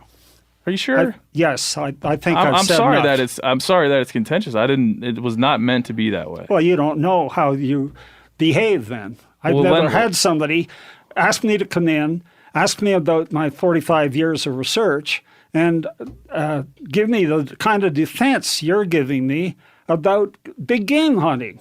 And you're acting like I've got some kind of left-wing weirdo view. I'm not at all. Well, that's the way I feel. I can only I'm sorry. tell you. I can only tell you the way I feel. Listen, okay. I know. You can defend yourself. You can say whatever you like. You can chop this whole thing up and I'm not going to chop it up at all. We don't need to air it if you don't like. We can. I didn't say that. There you go. Putting some words in my mouth. I don't want you not to air it. I want good things to be done for bears, grizzly bears. Well, let's talk about that. Let's talk about what you want to do for grizzly bears. And that's all we had. I have questions here. I pointed out how going from 300 to 650 is not recovery, in my view. Okay. It's not recovery. Okay. You we can't can make leave. the case genetically. If we were talking about whales in the North Atlantic, any species you want to pick, sperm whales, whatever, 3,000 is about the number for genetically minimum numbers of animals to continue on forever. We have 50,000 grizzly bears, and somehow a 1% increase in a small number, it's easy to double a small number, right? Yeah. If you had $2 and I gave you $2, boy, you just got 100% richer. That's balderdash. So anyway, I'm a little heated up. So. I understand. I don't want. And listen, I did not intend for it to get heated. I did not intend for that to be the situation. You've given your time here, and I respect that. I'm not in any way trying to push my views on you, and vice versa. I think maybe we can close by You're these. debating. No, you will admit sure. you're debating. Oh, me. sure. When I want to talk about grizzly bears and let's what do I that. know. So let's do I didn't that. come in here for a debate. That's fine. I'll get hate mail, I'm sure, and No, I don't- people listen. will write me about my book and call me all kinds of names. Great, but I want to see your evidence. I want to know what your experience is, because I spent my life and almost gave my life for grizzly bears. Let's And talk about. don't- I would like to talk about that. Let's move on from where Fine. we disagree and talk about your time with bears and your philosophies and cohabitation and those things. This is absolutely what I want to talk about. And again, I will say, I apologize that this went away. That you're not. Fine, That you don't so I like. accept your apology. It's not a. Okay. It's not a big deal. I don't. What I did not mean for that to happen. I did not come here to have some debate. In fact, I read a lot about you and was very excited just to have this conversation about cohabitation and what you think. So if we can get to that, I'd love to. But if you'd like to end now, I'm it's up trying to you. to make the case that you can't generalize the grizzly bears. There's a tendency, even among PhD bear researchers, to stereotype their view of bears. If you collar bears, you've captured them, abused them, and you haven't watched them. So I'm an animal behaviorist who uses an anthropological approach, right? And what I've seen now, and I find marvelous, is that we can see grizzly bears as different cultures. They learn things and pass them on to their young. In Alaska, they swim out to islands, some as far as 30 miles, to raid seabird nests. And that's a trait, a cultural trait that they've learned. And we can go to Yellowstone and see in the 50s, a garbage dump there that came in there. The Craigheads called it an eco center and related it to salmon streams. So I think that's breaking out of the ignorant model that all bears are pretty much the same, unpredictable, gonna eat your mama kind of thing. And people generate a lot of fear. But if we think of them as a sentient animal like chimpanzees or wolves, we realize that they have a social life. They have mother-young relationships. Wolves are violent killers. If you ever watch a bear or a wolf take on a baby elk, they eat it alive. They just pull big chunks off it and eat it while it's trying to breathe and escape.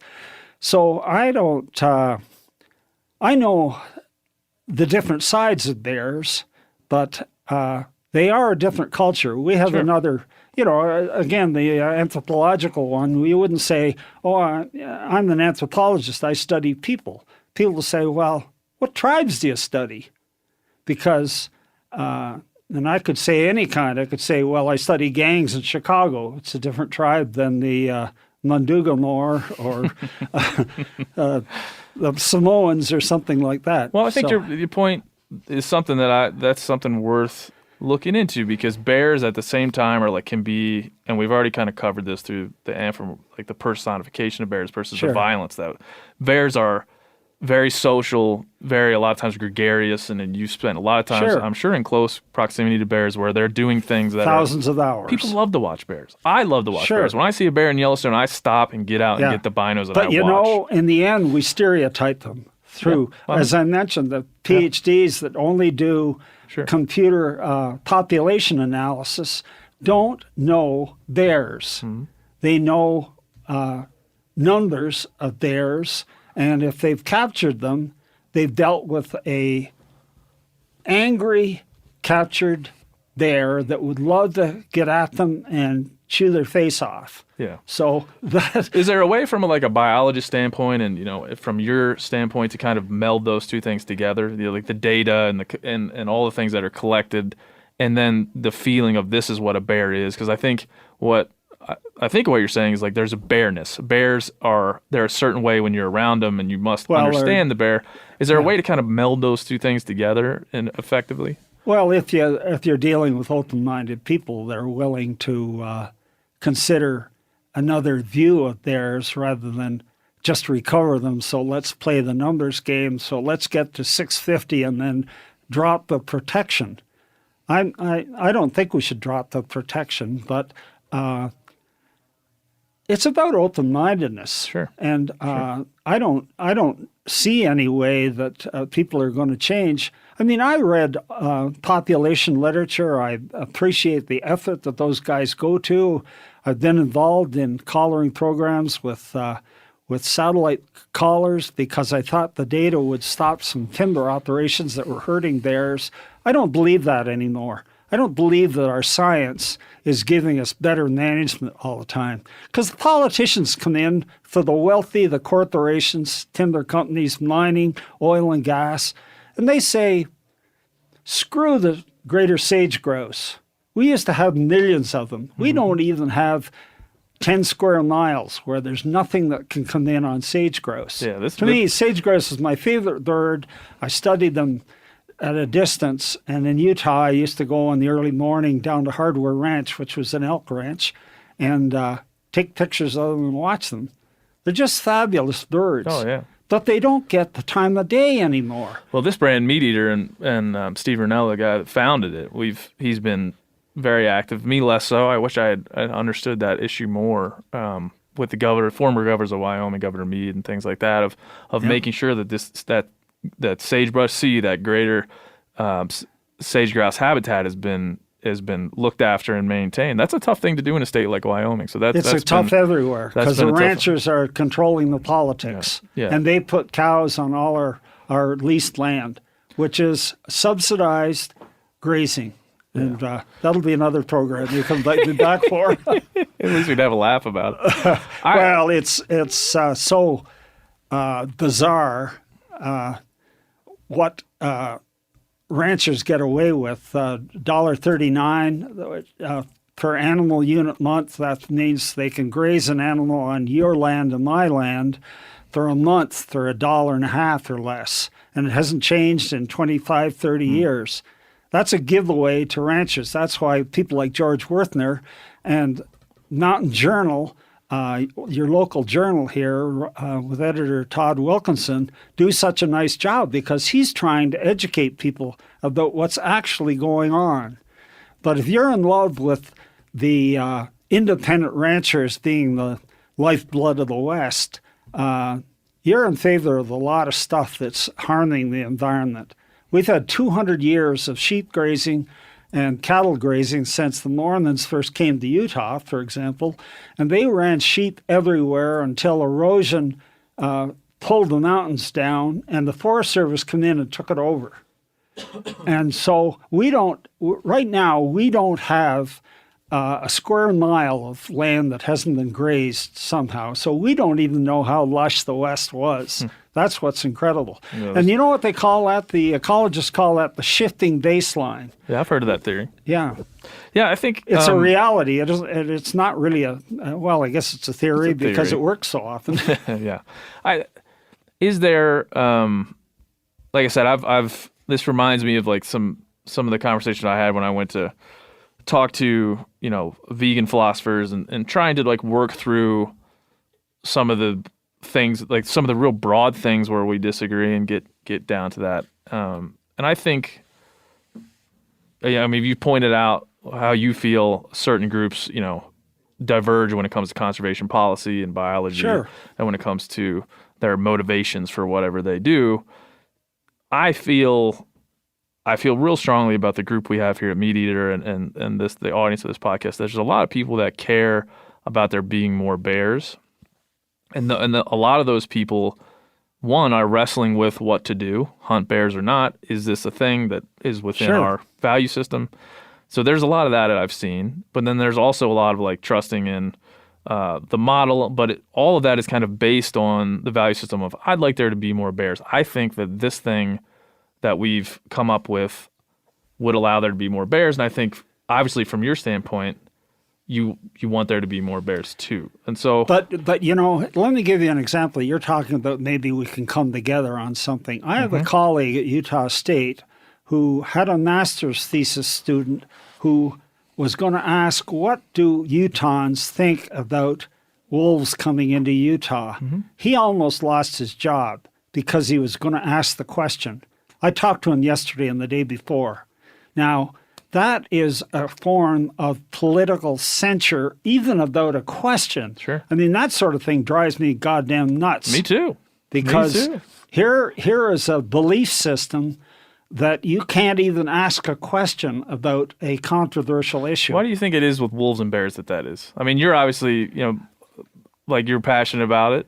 I'm like I said, I haven't spent as much time with it as you, but I'm passionate about it too. But I'm as objective as I can in the data and the science, and that's what I've done with my students. I don't say your thesis will be much better if you make a lot of statements about how nice and more bears would be. No, so you say what your results are and the implications of them for management, right? Yeah, so that's the way we operate. Yeah, we should talk about, and I was doing a little bit of reading. I will admit I didn't get as far enough as I wanted into this. Like your thoughts on how expanded bear populations, expanded bear habitat, expanded bear protections would work. I think that's an important thing to cover. We haven't covered that. We should. Sure. So run us through kind of your philosophies when it comes to that. Well, we have protections, as the Europeans have, for keeping wolves away from cattle, for example. There are breeds of dogs, mountain dogs, that are raised with sheep and basically stop predation. But, the French and the Spanish are still fighting over brown bears. They're bringing them back in 3 or 4 areas. And in Sweden, they're expanding from into Norway, and the Norwegians don't like them at all because they raise a lot of sheep. They also kill whales in large numbers. I think it's always going to be contentious because partly it still goes back to values. People don't like to believe that, but the United States has tremendous differences of opinion. You have a president right now whose view of women is pretty atrocious, but he is pretty damn popular. He didn't win the vote in the United States, but he has a lot of people backing him. I don't know what they think he's going to bring to the middle class because he's the richest con man we've ever seen in the presidential chair, I think. So it's about values, and people don't seem to want to shift that much. I'm to get on the gun issue. The United States, to me, I was born in Canada, went through university, and then went to the States, and the American government paid for much of my education through the Sputnik era. But the United States is a gun culture through and through, and the rest of the countries of the world can't understand this Second Amendment, which is so abused, regulated militias. So you got values there that people won't bend on. There are more guns than people in the United States. Canada, I wanted to get a shotgun. I've handled shotguns. I've owned 357 Magnum rifles. I'm certified by the Park Service to handle weapons. I couldn't buy a gun in Canada until I spent a weekend learning how to handle guns and then paying $100 for a permit to be able to even have a shotgun. So there's 2 countries that are very similar. We have much in common. And I like the American system of government much more than the Canadian, by and large, because you can sue the ass off people if EPA doesn't do what it's supposed to do. We can't sue organizations in a parliamentary system. That's my personal grief. But getting back to values, people are so intent on guns being for protection. Bear spray is for protection. Get a knife for protection. You don't need a AK-47 or a Kalashnikov to defend yourself. How many people in America use a weapon to defend their family? Just get back to bears. Should probably go back to bears. Yeah, that's another program. That is another program. I think that the value system is an interesting thing to say, and it's the basis of all our policy. Yeah, and I think and there's some cultural things that we've already addressed, but I think Sure. in a value system way, I think maybe I'm a little more positive about it because I think that one of the great redeeming values, I think, of all North America, that's not the case in the continent of Africa. It's questionable in Europe in some ways just because they're so split up and the countries are so small. In North America, especially in the United States, that we have this value where most everyone that you come in contact with, if you say, like, do you want more wildlife? Do you want more places to go? Most people would raise their hand and say yes, regardless of if they're an urbanite or if they live in Montana or whatever. As we talked about earlier, their perspectives are different because they live in different places and they come to those values. You're quite a patriot, but, if you look at people wanting more national parks, when they bring a park into an area, what do you think the locals want? No is the answer. And they just took bear's ears and chopped it in half, in Utah. Mm-hmm.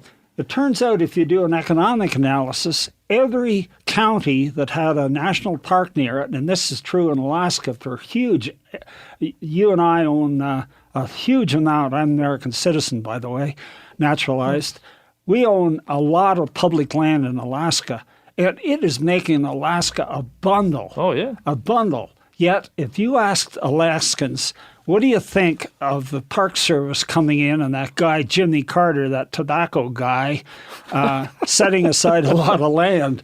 They would tell you that keep them the hell out. We Alaskans we know how to look after our land. Do you recognize that and agree that that's reasonable? I sit on the board of a group that's called the Backcountry Hunters and Anglers. Yeah. And we're very much we're pro public lands, pro federal control of those public lands. I follow them because they're anti-ATV, because ATVs and snowmobiles are getting up into the high country. Yeah, so do a program on mountain bikes too. We've been talking a lot about e-bikes. Yeah. We've been talking a lot about e-bikes here lately too. Sure. But I think I sit on the board of that group, and I sit on that board because I think there's a huge movement. The public land movement within hunting is huge. Yeah. The opinions that you reference, I think, are old. I think the new version of the American hunting mindset and the American hunting value system includes federally controlled public lands that are managed for wildlife.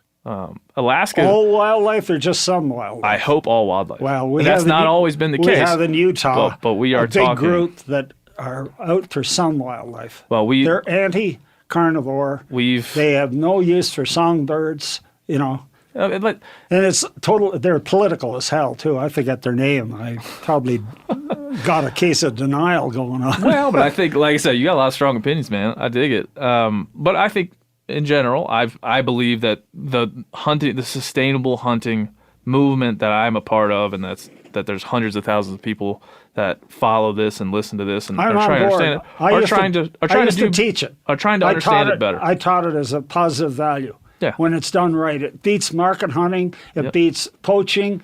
It beats. And that's what we're talking about. I think we could do we could beat holes in everything and be anti this or anti that. But that's what I believe is can be the future, will be the future, and is something that we can all agree on. And we can get into far right wing this, far left wing that. But I don't. Well, I'd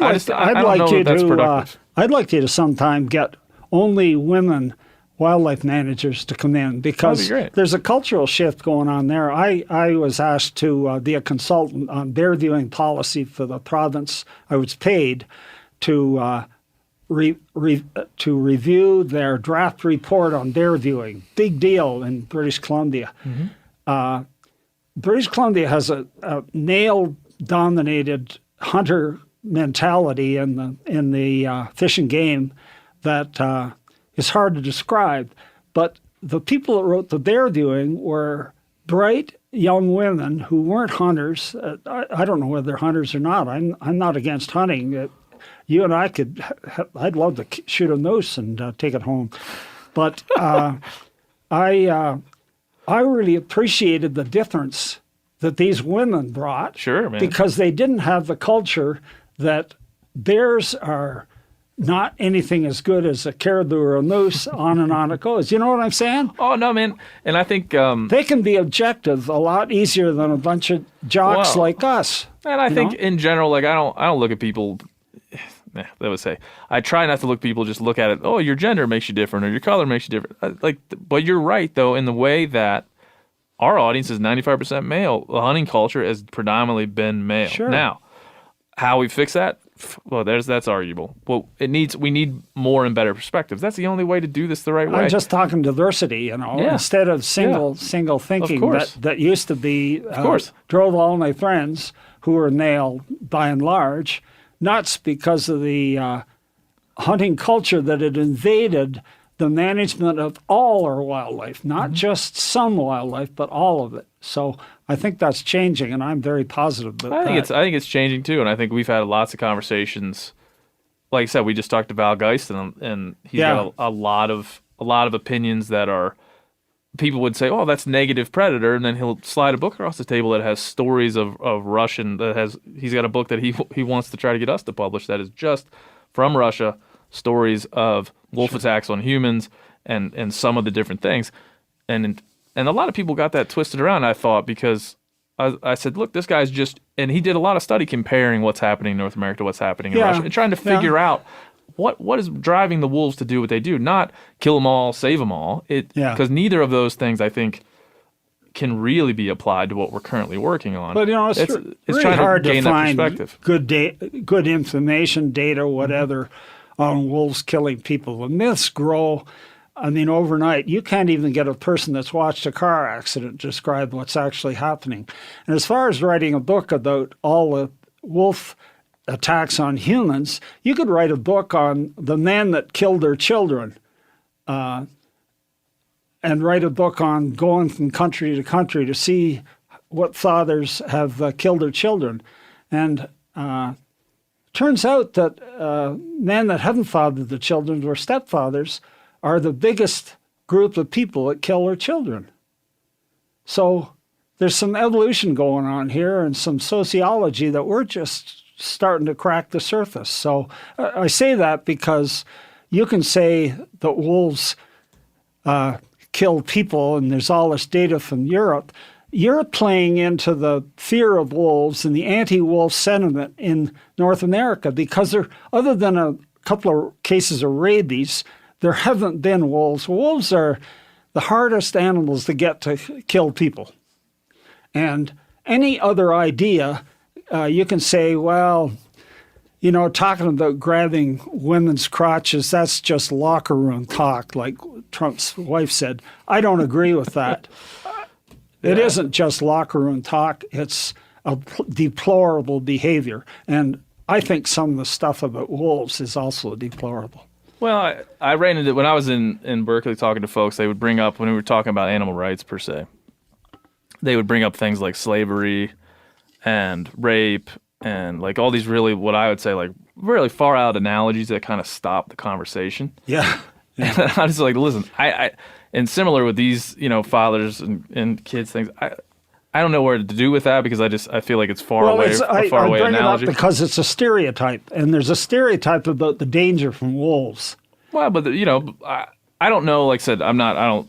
Okay, to speak for other guests and things like that. I'm just saying it's a stereotype. Oh, I'm sure there's a stereotype of wolves. It's perpetuated by Hollywood. It's perpetuated in lots of ways. And I don't want to increase the stereotype negative. But you told me about stuff I'd never heard anybody talk about. All the studies in Europe and Asia and all this about wolves killing people. Never heard of it. I'm not telling you that. I'm not telling you that to like perpetuate a stereotype. I'm telling you that because that's what the end of the result is. Don't sit there as a journalism and tell me that you bring up a particular issue, treated in a certain way, isn't increasing a stereotype. Sorry, I didn't mean to keep hitting your equipment here. No, I don't. Gilbert kept hitting the table and he knocked the microphone around. Just throwing stuff at us. Yeah. I think that. No, I'm not trying to perpetuate a stereotype. Yeah. I don't have. Okay. I don't have it, and I like. You can say that I am, but I'm not. Journalists. I mean, look, listen. You can't defend that journalists don't have much effect. I mean, that's what your business is. You're selling a product. Yeah. And unfortunately, a lot of newspapers, more blood. We used to say in civil rights, you say you're going to have a march on campus in favor of integration. I'm talking North Carolina 20, 30 years ago. The news media would say, if you think there's going to be blood, call us. Right. What does that mean? I don't know. What do you think? I try not to. I don't know, man. Let me just finish the statement. It's about if there's violence, we love it. We're going to carry it on our program. All right. Let's just end it there. Great. I guess I grew up on an older road. Woo! All right, guys. That was interesting, right, Phil? Yeah, I think you stopped it at about the right time. Yeah, I would say. Yeah, I don't draw many lines, but no, I probably let it go on way too long. I think it was worth the effort. I'd say I couldn't believe when he was about to leave. I thought you were just going to let him walk out, and I was expecting you kept him in the room. And I mean, the interview went on for about an hour and 20 minutes. That's a solid interview. where it fell apart, where it nearly fell apart several times. So yeah, I thought you did a good job. Well, thanks, Phil. I appreciate that. And I appreciate everybody sticking in and listening to that. It was one again. And thanks to Mr. Anthony Licata for joining us, Meat Eater's editor-in-chief.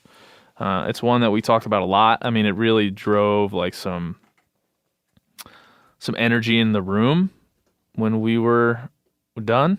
Like it kind of set a buzz in the office because our man Barrie kind of came in and lit a fire. Yeah, I left the room and I started walking around the office and I realized I had no purpose to where I was going. I just needed to kind of keep moving. It was bizarre. And I was just getting energy out. Plenty jittery after that. I mean, it was a strange happenstance. It was not to be expected, but hopefully it was an entertaining and somewhat informative version of the Hunting Collective, a different version of what you normally get.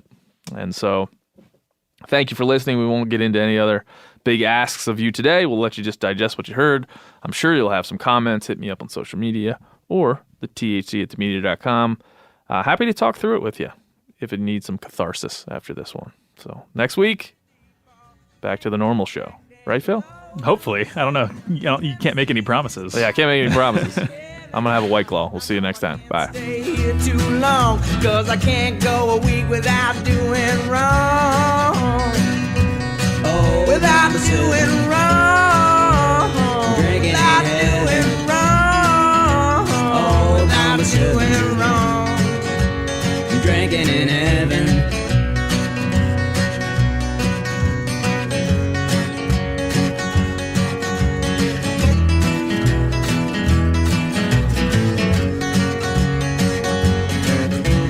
Sitting as the boss who it starts to grow roots. I'm feeling like an old worn out pair of shoes. Oh, tell me what is it that I should do? You ever get that feeling the walls closing in, the concrete jungle suffocating you? You crave some wide open spaces, the chance to connect with nature, maybe in a spot all your own. Well, head over to land.com. They've got ranches, forests, mountains, streams, you name it. Search by acreage. You can search by location. You can search by the kind of hunting and fishing you're dreaming of. Land.com. It is where the adventure begins.